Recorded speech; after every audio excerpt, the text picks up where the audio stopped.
Sustentação oral pela recorrente. É em favor da recorrente? Não, né? A recorrente é Natael Lisboa Teodoro da Silva. Recorrente, Igreja Evangélica Assembleia de Deus em Volta Redonda. O resto é 212, 96, 80, Rio de Janeiro. Relatora Nancy Andrighi. Eu indago do advogado se dispensa a leitura do relatório. Sim, senhor presidente. Dispensada a leitura do relatório, senhora relatora, eu passo a palavra ao eminente advogado. Com a palavra, Vossa Excelência, o advogado.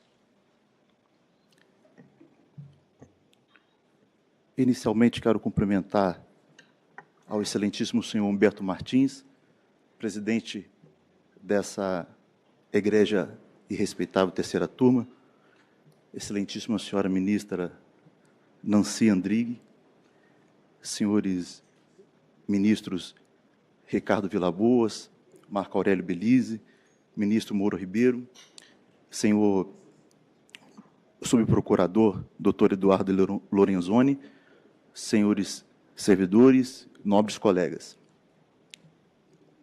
Inicialmente, importante destacar que trata-se de uma demanda onde a parte recorrida, ministra Nancy,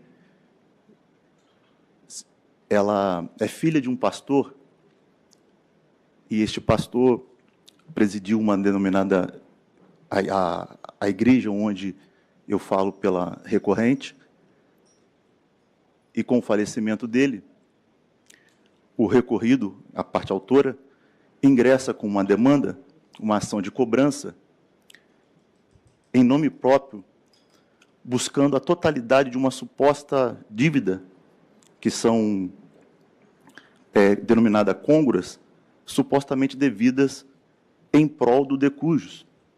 Pois bem, o juízo de piso de primeiro grau julga improcedente o pedido, há um recurso de apelação para o Egrégio Tribunal de Justiça do Rio de Janeiro pelo ora recorrido, e o Tribunal de Justiça Fluminense dá provimento a esse recurso.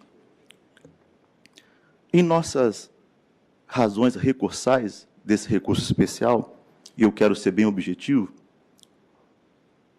eu quero trazer aqui o primeiro ponto, que é a ilegitimidade ativa do recorrido. Quando falamos da ilegitimidade ativa, é importante deixar consignado a essa egrégia turma que se aplica que o espólio é que detém a legitimidade para ingressar e discutir em juízo uma suposta dívida.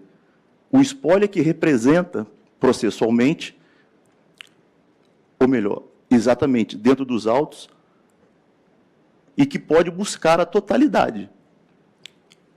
A herança é indivisível. No caso, a parte autora busca, em nome próprio e de forma exclusiva, o recebimento total dessas supostas côngruas devidas.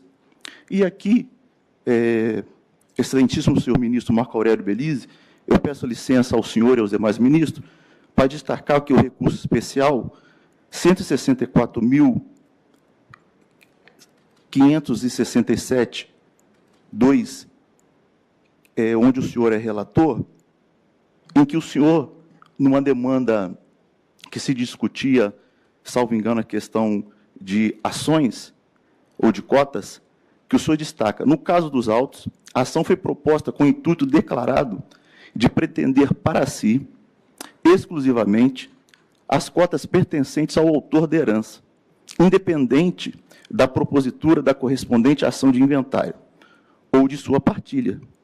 Desse modo, não detém o coerdeiro necessário a legitimidade ativa para propor a ação. Esse é o primeiro ponto que eu destaco. Lá na distribuição da demanda e na contestação, já foi aventada pela parte recorrente, na época, na parte ré, que não existia as condições da ação. Ou seja, um único herdeiro representando todo o espólio, buscando uma suposta dívida sem a anuência dos demais, sem a abertura do inventário. Sendo muito honesto a Vossas Excelências, no curso da lide, houve a abertura do inventário. Essa notícia, esse advogado, quando teve ciência, de forma respeitosa e honesta, levou essa notícia ao juízo Acor. O Tribunal Fluminense superou isso dizendo, e que, até julgando extra petita, levando que, reformando a sentença, mandando pagar, só que o pagamento deveria ser dentro da demanda do procedimento de inventário. Com todo respeito, um erro, um equívoco, por quê? No procedimento de inventário, nas primeiras declarações, e isto a gente traz nas razões recursais, não o representante lá, o irmão do recorrido, ele não menciona esse suposto débito. Dentro do procedimento de inventário não tem essa notícia. Caminhando já para o final, tem questões que até se aventa que pode ser superada de incompetência da Justiça Estadual, e também questões procedimentais. Não houve observância do despacho saneador de provas a serem realizadas no curso da lide, e que, por todos esses motivos e outros aqui que eu vou me ater, a gente suplica, implora a essa respeitável turma.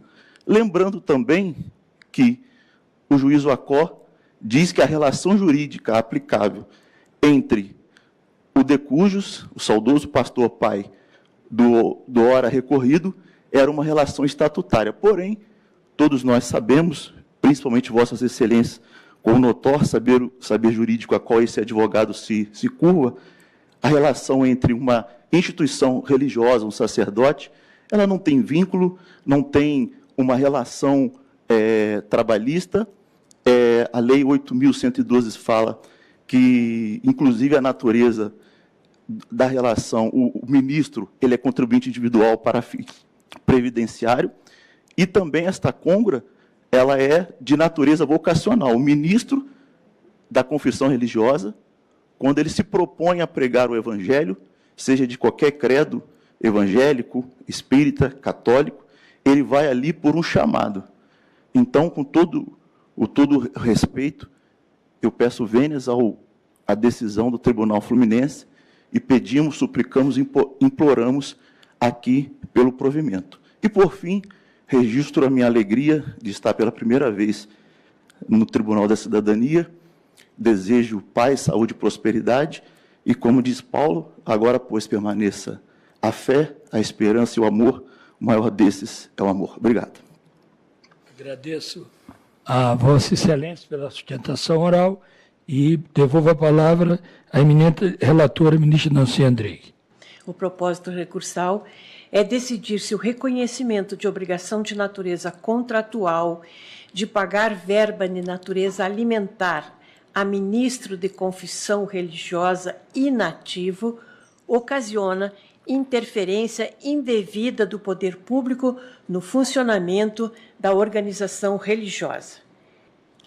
A côngrua, que é católica, da religião católica, ou a prebenda da religião evangélica, é uma verba de caráter alimentar que uma organização religiosa cristã paga aos seus ministros de confissão religiosa, padre ou pastor, com a finalidade de prover seu sustento. A obrigatoriedade do pagamento da côngrua, que justifica o controle judicial, pode ser compreendida pela evolução histórica de seu caráter tributário, fiscal para moral e natural e, em determinadas situações, contratual e civil. O caráter contratual da côngrua passa a existir quando a entidade prevê o seu pagamento, primeiro, de forma obrigatória, segundo, fundamentada em regulamento interno e terceira, registrada em ato formal.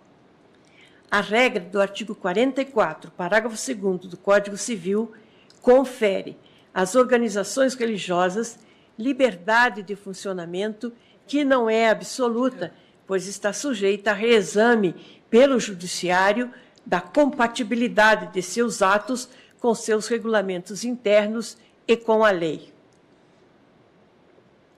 Quando a côngrua assume um caráter contratual, seu eventual inadimplemento pode ser apreciado pelo Poder Judiciário sem que implique em interferência indevida do poder público no funcionamento da organização religiosa. Hipótese em que a organização religiosa havia reconhecido a obrigatoriedade do pagamento vitalício de côngrua de jubilação, em decorrência da entrada em inatividade do seu pastor, com previsão estatutária e registro formal do ato deliberativo interno e a implementação do pagamento por quase 20 anos, deixando de pagar diferenças devidas nos últimos anos de vida do jubilado, as quais ocasionaram o crédito que deu origem a esta ação de cobrança ajuizada pelo herdeiro falecido.